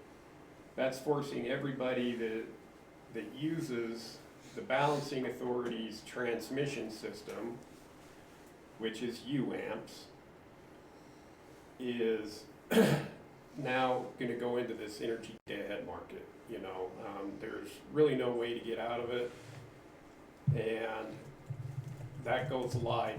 That goes live May 1st, and basically what that means is you've got to go into that day of energy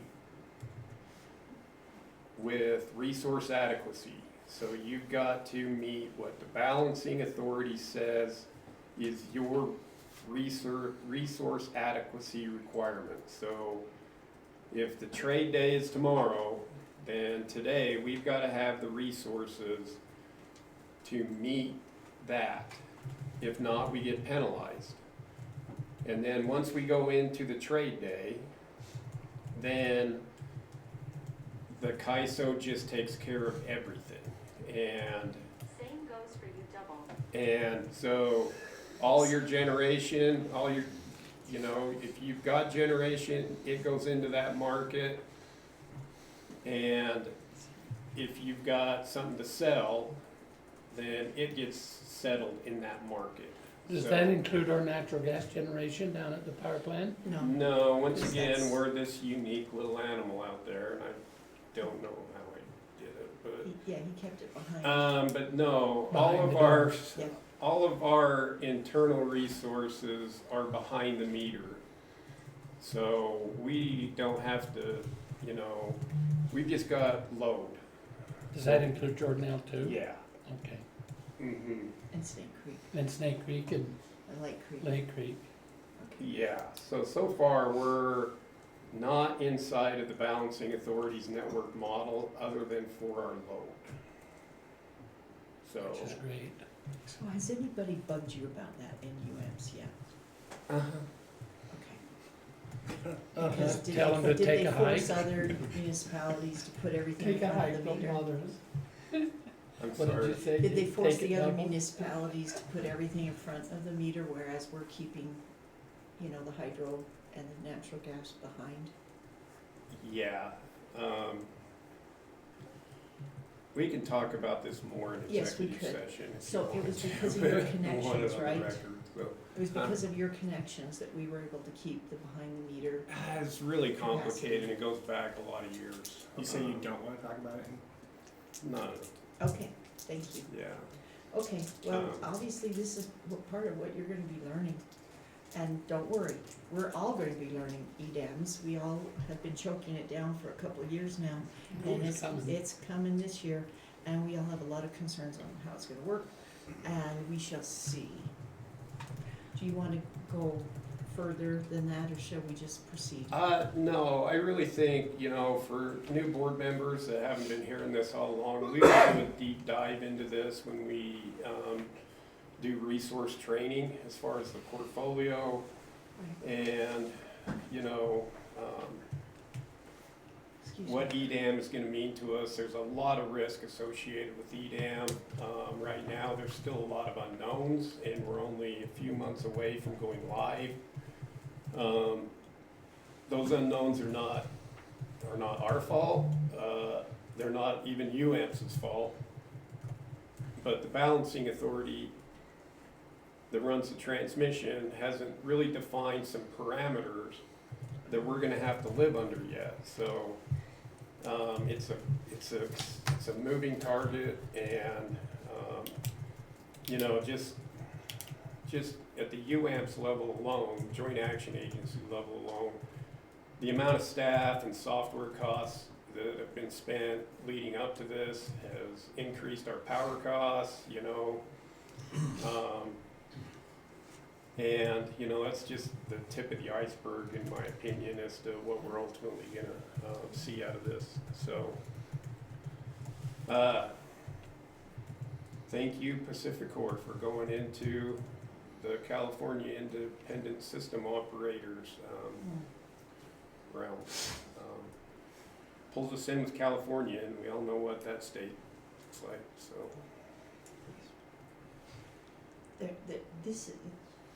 Jason's right, this is the tip of the iceberg, and it's a big one, big iceberg. And we will pick that iceberg apart, but there's a lot of unknowns. So, Yeah. Yeah, I think, you know, from a lot of utilities perspectives, I think that, you know, we're positioned pretty good for this type of monumental shift in the markets, so, but we can certainly discuss that more as we go forward. And I would challenge you all, I'll get to that in a minute, but UAMPS will be having a workshop that's in conjunction with the Utah League of Cities and Towns. And in that meeting,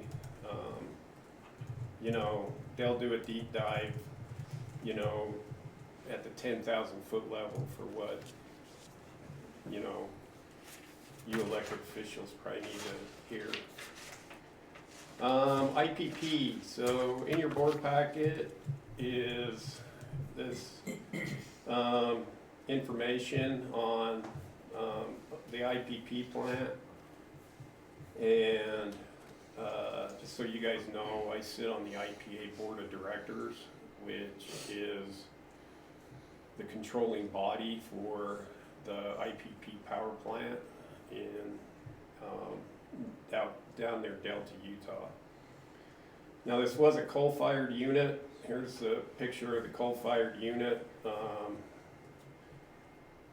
that was down there, but right here is what this coal plant got converted to. So the coal plants right now are sitting hot and idle, and we are currently running these two natural gas plants, and they're at about 840 megawatts.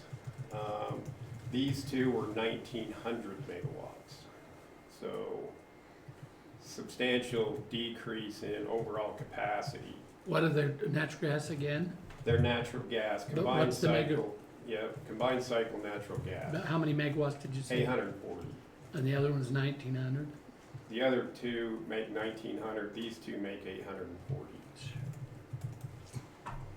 So our entitlement share in this went from about 11 megawatts, just a little over 11 megawatts of energy out of the two units, down to just under 4 megawatts of the gas units. These gas units are super clean, they've got a really good heat rate, and more to be said on this whole facility. You know,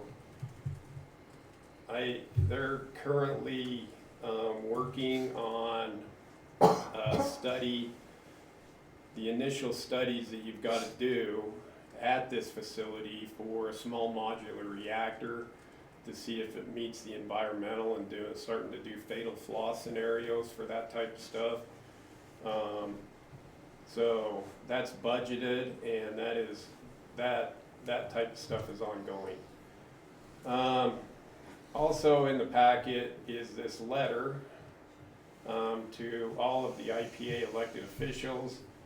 You know, when just a few years ago, when this plant, I guess, you know, all of a sudden people realized, oh, it is shutting down. They weren't kidding. They're turning it to natural gas. The state legislature got involved, and that's why those two plants are sitting there, the two coal units are sitting there warm and ready, is because the state legislators said you can't shut it down. So there's been a lot of negotiations going back and forth. It could, you know, another bill could pop up in the legislative session now. You just seen that they bought a magnesium plant. I know that, you know, the state is working with IPA to find a solution for those coal units. And in the meantime, IPA has to keep those coal units warm and ready and laid up. And so, you know, there's some costs associated with that's on the back of those the takers of that energy. I don't know what's gonna happen with it, but, you know, that's just something to keep your eyes on if you're into watching what the legislature does down there. I may be calling you and saying, hey, you know, I need all the help I can get. This bill is a killer for any power taker, you know, off that those IPP units. You know, we need everybody, all hands on deck, you know. Does UAMPS have a good lobbyist? I would suppose. Oh, yeah. Yeah. Yeah. Is that young guy? Yeah, both UAMPS and IPA have Which are probably lobbyists very pulling for the, diligently down there, and that's who would contact me, and it's Yeah. like, you know, we need elected official help on this, I you know. imagine the league is involved as well, Well, somewhat. if UAMPS and the league are gonna work together, I don't know, but I imagine they would. And since UAC, They we have work a lot pretty of closely municipalities. together, Okay. just because there's so many municipal power companies in the state Mhm. that the league certainly is usually in alignment with UAMPS. is UAC involved too, do you know? The counties? Less as much. Probably not as many because of the, Like counties don't have power companies, yeah, so. yeah, so they wouldn't be involved, but they could help. It's gonna affect, Yeah, it's gonna affect counties. Jason, can Yeah. I ask if you, were on that, vote for the small modular reactors? Were you in that vote? what vote? The vote on this, on if they wanted, if the IPA wanted the small Oh. nuclear reactors? Well, yeah, the money for the studies was approved by the IPA board in their budget, overall budget. So you voted for that? Yeah, Would those be, I assume on site there, yes, right? And we know how much it cost up in Idaho, it didn't fly. So why not just use the studies that Idaho produced? What's the difference? So that we don't have to spend more money on because design. IPA has no investment in, so IPA is a completely separate entity than UAMPS. And UAMPS is out of Yeah. that Because there wasn't business. support. And it's important to keep in mind too, that this site does have the anchor tenant in the city of Los Angeles, LADWP. Whereas So- that anchor tenant is what UAMPS could never find on the Idaho site, Right, so. so That's why it, Las Vegas is willing to spend the billions and billions? LA, No, Los I Angeles. said Las Vegas, I'm sorry. Oh. I know, this is not my day, obviously. But, Las Vegas is willing to spend billions Los as an Angeles. anchor. You said Las Vegas? No, Los Los Angeles. Los Angeles. Los What are That's they doing? LADW. I don't know why. They're willing to spend billions is what I'm asking. Well, they're willing to continue to develop that Delta site because they have an express DC transmission line from that Delta site Yes. all the way Yeah. into LA. Plus they own a lot of water. And they have all the water out there, so In Delta? they own pretty much all the water coming out of the Sevier River, right? They own a lot. Wow. They own a lot, so, not LA, Yeah, IPA. IPA. But IPA is a Utah entity that is, their members are Utah municipals and Utah co-ops. But they sell 90% of that energy out of that site to Los Angeles, Burbank, Glendale, Riverside, Yeah, down in the LA basin. okay. So how much is the study going to cost on the SMRs? Oh, I don't know that exact number,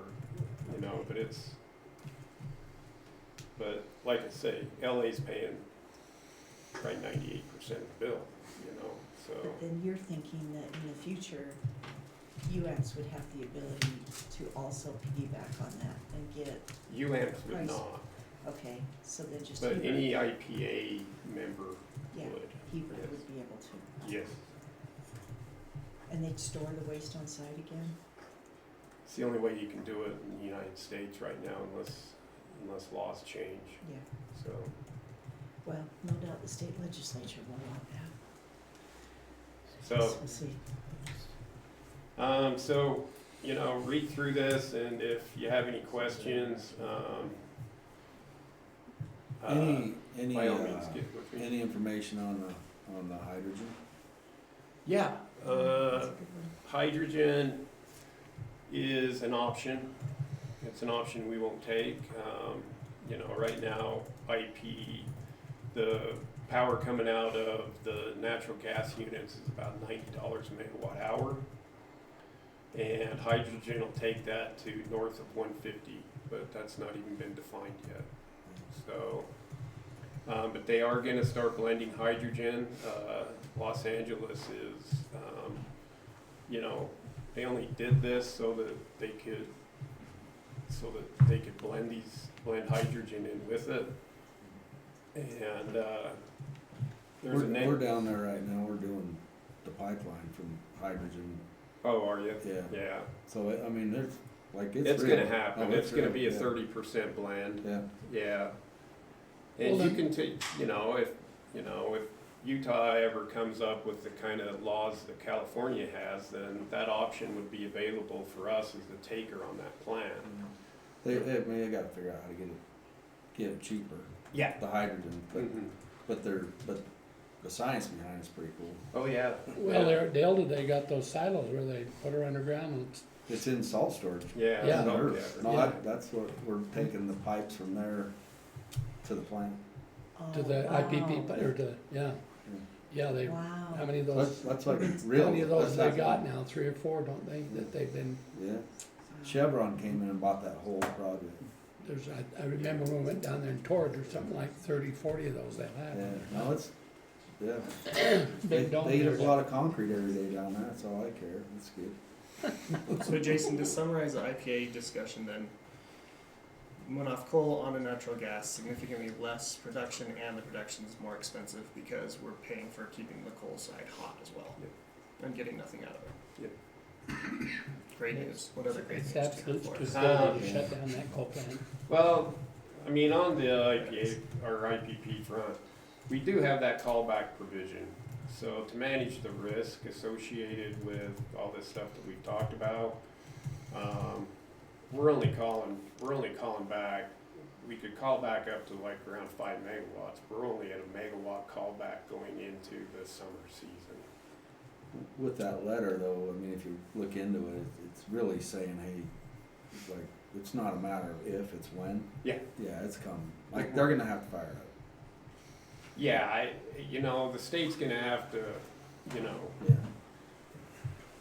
No. I won't say what I'm gonna say, but somebody's Until gotta you have an get, actual somebody's gotta get off the pot here. Yeah, no, It's it's the gotta state. happen, but. And,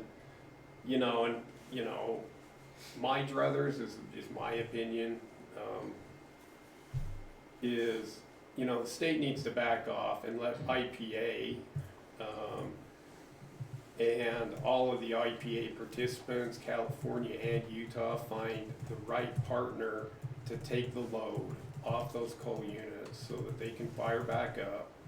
And, cause, it's gonna be some type of behind the meter type load, whether it's a big data center or something that's out there in Delta or That's something what I like was that. thinking. Well, that's what's next, I mean, Yeah. the US's biggest data centers planned for Yeah. Delta Valley.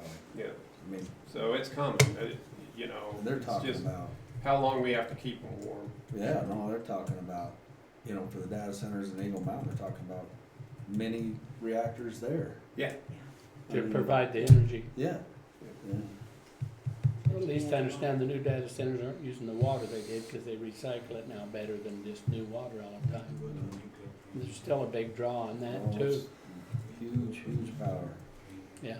So next up is, I just put some dates for some things that, the board, if you've got time, if you've got, the ability in your schedules, these are really good conferences, informational things to attend. I know that as public officials, you guys are really busy, but, those are the dates in here, and,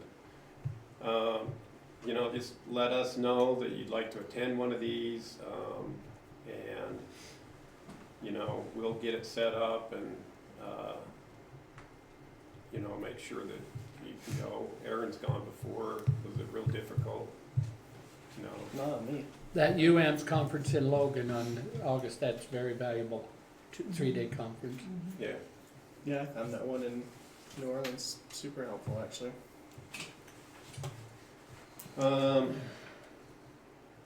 So, last thing is, what is the last thing? Oh. Heber City Park improvements, just, at the Heber City Park, one of the improvements that Heber City's been talking about, or at least, Rachel Kaler, I'm not sure what her title is, but She doesn't either.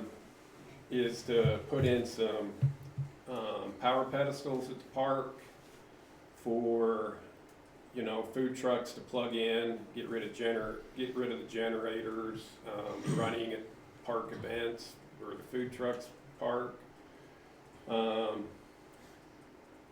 I know that one of her emails, it was very confusing that she was calling them EV chargers. They're not EV chargers. They're like an RV charger. What they do allow is for the power pedestal to be hot from the utility side, but it won't energize the plugs until they pay for it within an application called Shine Pay.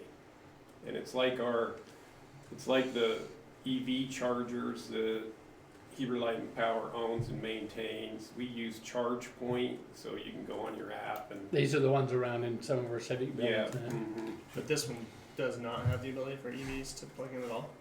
There's no cord. Yeah, I mean, if an EV person has their own cord and everything to plug in, this is more an RV type setup, you know, so they're not built to just plug into, you know, you don't have the built plug-in for the RV or for the electric vehicle. But yeah, they could charge here, but they need to have their own cord capacity. What's Heber City, that proposed food truck court over right across the road here? Yeah, Would that's on that the require 100 something south. like this too? Most likely. The idea for this that came up in the council discussion was largely just, you know, if there were these options over at the park, we'd have a lot less generators going, a lot less noise, a lot less. Is Rachel coming on board because of her CAM's representation? Yes, yes. She doesn't like the generator noise or We've had a CAM? lot The of, neighbors don't we've had a know. lot of neighbor pushback. The exhaust and the noise. I would think the generators would be the least amount of pushback from the neighbors.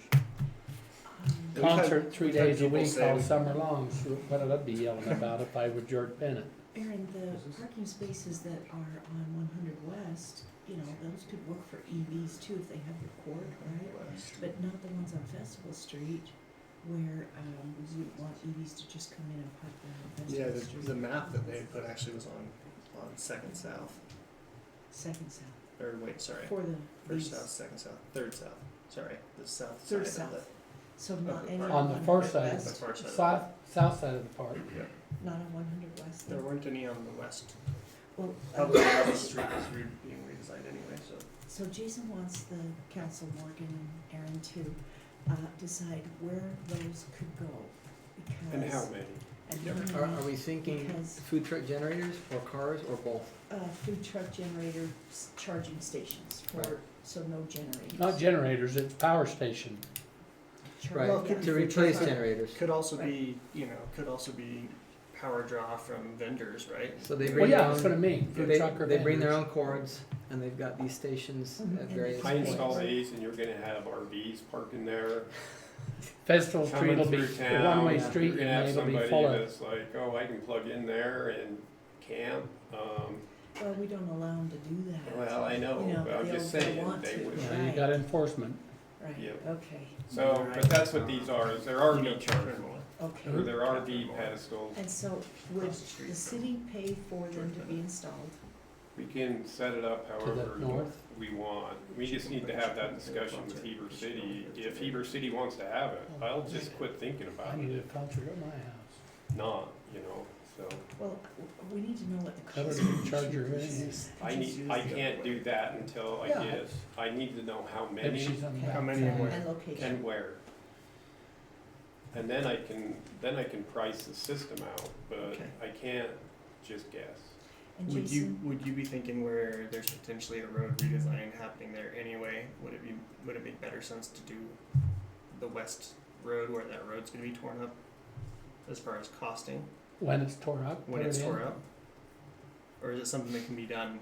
I don't think the cost is Trenching. gonna differentiate between what street you pick to put them on. Okay. So in It's the just how email it many. mentions It's just how many, it's it's not. about the $800 trenching for a and stuff. Shine EV charger plus installation. Yeah, installation's gonna be what's expensive, Right. so But the charger itself is about $800. $800. So what's the supply chain looking like for these charger station, I'm sorry, RV stations? Do we have any in inventory right now? No. So how long will they take to order and get in? All I did was find. There's not much. I just found a solution, so. Because coming up into them's already 240, right? Yeah. All they are is a smart plug. Yeah, it's just a It's smart, just a- like if you've ever plugged in an RV. It's and an not a full RV transformer and all this other stuff. It's just We'll This have is- to this install is- some transformers, Pay with the meter. you know, so, What, We'll have get their you a own, count. We'll get you an idea. okay. It was just an idea that was Okay. on the bottom of the thing that we saw Oh, on the yeah, I council. know. So Yeah. it was literally like the last page and sideways too. So we were like, what is? Yeah. What is it? But- Jason, That I'm will be good to sorry. look at and discuss, yeah. do you wanna tell us about the cell phone, cell tower out at Oh, Lakewood? yeah, cell tower. Bart, you wanna go into that, or Adam? You guys know more about it than I do. Have you been able to get us a good rate yet? Because Heber City's interested in learning what rate you want to negotiate, or vice versa. We're negotiating right now with Atlas, and I think you are too. Yeah, I've only looked at the contract language. We haven't negotiated anything with them, I just wondered if you're willing to do it, what they offer. what is this, Can you to show us put the up they the, location here. again? Sorry, what was that, Aaron? I just said, what did they offer? The way it's an option agreement right now, so the way these cell tower companies do it is they get an option agreement on a piece of ground that might be a fit for a cell tower, and they figure out if it's viable from a, a land use and permitting perspective and an economic perspective, and then if they decide to pull the trigger on it, then you get a payment, whether it's lump sum or monthly or annually, I don't recall what the amount Okay, is so on to this. have the, This So just- they- But we don't, we essentially get nothing unless they pull the trigger on it. They came to Heber with all of that, right? So they came Yeah. to Heber with a proposal for the hospital well site. It's $150,000 one-time payment. where was it gonna 800 be? for the first tenant, 500 for each additional tenant. So if they did 3, my pushback in council was that's really low compared to like just some quick Google searches and stuff. So they're thinking through what they can do now, and they're kind of coming back with higher numbers and different changes and stuff because it seemed really low, but. They proposed 65,000 one time, and then 500 a month for 360 months. Mm-mm. Where's Yeah, this, so that's way where's this worse. location of Yeah. Right, like, 1200 That's south? half as much on the initial end. They're not paying more for the first tenant. And I guess part of our Ours is philosophy public. It's in the media. Yeah, no, I'm if good. you want to Yeah. use it for reference. it's land we're not gonna do anything with, so we weren't too overly concerned. Cummins with Memorial our goes up to the Girl What Scout, height? right? Yeah, Right Okay, I know where now, it is now. so this is the road going to the girls' they camp, figured they and were we're, CP, so they were going 100 feet on the CP. So you can get. That's where that, we're really talking about kind of this corner of our property, right here. Right behind the girls' camp sign. It's like. I did a ton of research It's up on the these hill a bit. things for Heber when it came up last That year. church out there at the corner. The Yeah. taller they are, the less There's the gonna less be you a see. it. church, That's road one going thing up that's to interesting, church right? Like, camp, so it'd be right The on that 35s corner. are, you can see them. The 60s you can see them pretty well. The 100, it's kind of interesting. I really can't see it as much anymore. Even have. I mean, if you guys are totally opposed to it, then we'll No, just I'm not opposed stop. to it. talking it's about a it. revenue, potential revenue Yeah. source. That's fine. That far up into the east, is that serving where they need to be? That'll do what they need? That'll help a ton. And Timber Lakes. Huge help for And Timber the Lakes. girls' camp. Maybe they Yeah, it want would, it. yeah, cell tower. All right. So You might it's- want to look though, if you go further, you might want to look at what they offered Heber because the idea is that they're trying to push out into east, into that east section, right? And they're gonna need both spots eventually, but They would need a spot in Heber too. I can't. They want it. I mean, they really need it locally at least. Like T-Mobile continues to sell T-Mobile home internet, and we're oversubscribed by 22% right now versus the towers we have, and they're still selling it. So if you have T-Mobile, that's why your phone service is awful. Yep. Yep. I'll attest. I'll test. Okay, everyone, unless there's any other questions, we could be ready to adjourn. Make a motion to adjourn. Thank you, Second. thank you. All in favor? Aye. Aye. Thank you.